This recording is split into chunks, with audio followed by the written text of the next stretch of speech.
বিসমিল্লাহির রহমানির রাহিম। আসসালামু আলাইকুম। আশা করি সবাই ভালো আছেন। তো আপনাদের মাঝে নতুন একটা ভিডিও নিয়ে চলে আসলাম। আমি সর্বপ্রথম কৃতজ্ঞতা জানাই আমার যারা অডিয়েন্স আছেন তাদেরকে অনেক ধন্যবাদ জানাই, যারা আমার কমেন্টের মাধ্যমে যারা পরামর্শ দেন, প্রতিনিয়ত আমাকে অনেক পরামর্শ দিছেন। অনেকেই এর আগে কাকের যে সমস্যাগুলো আপনাদের কাছ থেকে সলভ চাই, আপনারা আমাকে কমেন্টের মাধ্যমে অনেকেই অনেক কথা বলেন। তো তাদেরকে আজকে আমি অনেক ধন্যবাদ জানাই। আল্লাহর কাছে সুস্বাস্থ্যতা কামনা করি, আপনারা যেন সবসময় সুস্থ থাকেন এবং ভালো থাকেন। আমার জন্য দোয়া করবেন, আমি যেন ভালো থাকি এবং সবার পাশে দাঁড়াইতে পারি, যেভাবে আপনারা আমার পাশে আছেন।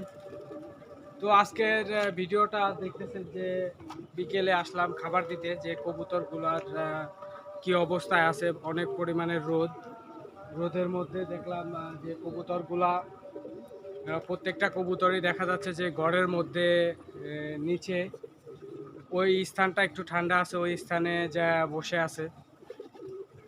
আর পাশে গাছ আছে, গাছে আছে কিছু।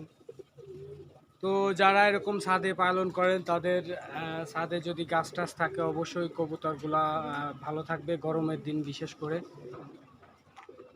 তো দেখতেছেন কবুতরগুলা কীরকম লাগতেছে, আসলে কমেন্টের মাধ্যমে জানাবেন কি পরিচর্যা করলে ভালো হয়, পরামর্শ দিবেন।